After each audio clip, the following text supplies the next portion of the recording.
ஆடி 1 வந்துட்டாவே போதுங்க. கொங்கு மண்டலத்தில ஒரு சில பகுதிகள்ல இந்த தேங்காய் சுடுற ஃபங்க்ஷன் வந்து அவ்வளோ சிறப்பா கொண்டாடுவாங்க. கல்யாணம் ஆகுறதுக்கு முன்னாடி நான் இதெல்லாம் கொண்டாடினது கிடையாதுங்க. இந்த ரீசென்ட் டைமா தான் கல்யாணம் ஆனதுக்கப்புறம் கொண்டாடிட்டு இருக்கேங்க. நம்ம வீட்டு தேங்காய் மரம் ரொம்ப குட்டியா இருக்கிறங்காட்டி, கீழேருந்து ஈஸியா பறிச்சு எடுத்தாச்சுங்க.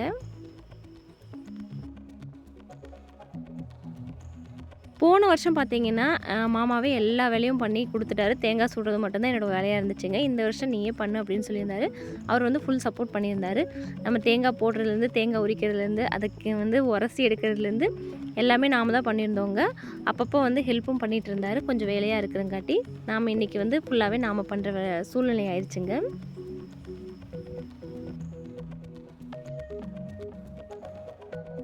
தேங்காய் பார்த்தீங்கன்னா, ஒரு கையில தான் உரசிட்டு இருந்தேங்க. ரொம்ப போர் அடிக்க ஆரம்பிச்சிருச்சு. உடனே 2 கையில உரசினா சீக்கிரமா வேலையும் முடிஞ்சுதுன்னு சொல்லிட்டு படபடன்னு உருட்ட ஆரம்பிச்சுட்டேங்க. நல்லா தேய்க்க.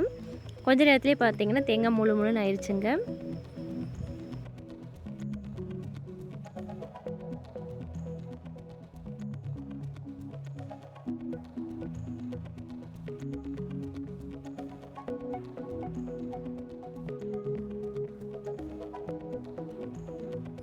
அடுத்தது பார்த்தீங்கன்னா, நம்ம தேங்காய்க்குள்ள போடுற பொருளெல்லாம் வந்து கடையிலேருந்து வாங்கிட்டு வந்து வச்சது, தட்டத்தில வந்து எடுத்து வச்சுட்டு இருந்தேங்க.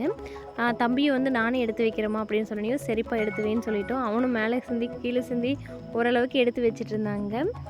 என்னால வேண்டாவும் சொல்ல முடியலங்க. ஏன்னா, அவனுக்கும் அது பண்ணணும்னு ரொம்ப ஆசையா இருந்துச்சு. சரி ஓகே. கொஞ்சம் சிந்துறதுல ஒண்ணும் இல்ல. ஏன்னா, நம்ம சிந்த சிந்த தானே கத்துக்குவோம்னு சொல்லிட்டு நானும் விட்டுட்டேங்க. ஒவ்வொரு பகுதிகள்ல ஒவ்வொரு மாரி ஸ்டஃப்பிங் ரெடி பண்ணுவாங்க. எங்க ஊர்ல அவலு, பாசிப்பயிறு, எள், அதுக்கப்புறம் பச்சை அரிசி, அடுத்தது பார்த்தீங்கன்னா, பொட்டுக்கடலை, சர்க்கரை இந்த மாரி பொருட்கள் தான் வந்து நாங்க யூஸ் பண்ணியிருந்தோம் தேங்காய்க்குள்ள போடுறதுக்கு. நம்ம என்னதான் பார்த்து பார்த்து தேங்காய்க்குள்ள எல்லா பொருளையும் எடுத்து போட்டாலும், அது வந்து கண்டிப்பா சிந்ததாங்க செய்யும். நாங்க இன்னும் கொஞ்சம் பெரிய தட்டா வச்சிருந்தா, நெறைய பொருள் வந்து சேதமாயிருக்காது. நான் வந்து கொஞ்சம் நாம தானே போடுறோம் கேர்ஃபுல்லா போட்டுக்கோன்னு சொல்லி குட்டி தட்டமா வச்சிருந்தேங்க.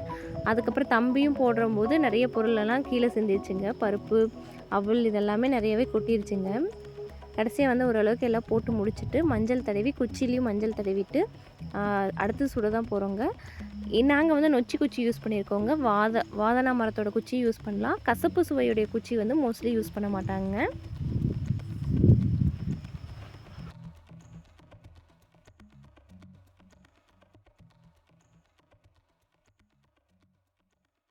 இந்த தேங்காய் சுடுற ஃபங்ஷனுக்கு நாங்க ஆர்வமா இருந்தோமோ இல்லையோ, தம்பிக்கு அவ்ளோ சந்தோஷங்க. ஏன்னா, அது என்னவோ பெரிய மேஜிக் பண்ற மாரி நெனச்சுட்டாங்க.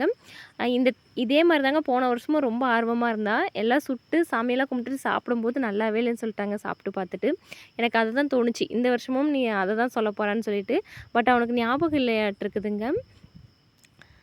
நம்மலாம் வந்து சின்ன வயசா இருக்கும்போது நெறைய தேங்காய் வந்து அவ்ளோ விரும்பி சாப்பிடுவோங்க. இப்ப இருக்கிற பசங்களுக்கு தேங்காய துருவி குடுத்தா கூட அவங்களுக்கு சாப்பிடறக்கு அவ்ளோ கஷ்டமா இருக்குதுங்க.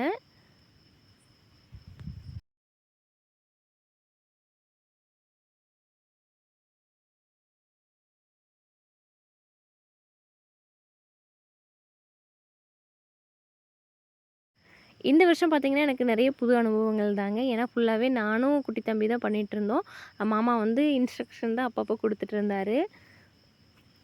வெந்துச்சா, வேகலையா அப்படிங்கிறது கூட எனக்கு கண்டுபிடிக்க தெரியலங்க. ஓரளவுக்கு நானா ஒரு குத்து மதிப்பா, அப்புறம் அவரும் சொல்லியிருந்தாரு. அத வச்சு எடுத்தாச்சுங்க.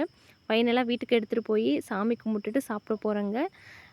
இது வந்து நாங்க சாப்பிட்டு முடிச்சுட்டு மீதியெல்லாம் நாளைக்கு எங்க செல்ல பிராணிகள் கோழிகளுக்கு தான் கண்டிப்பா எக்ஸ்ட்ரா இருந்தா போட்டுருவோம்.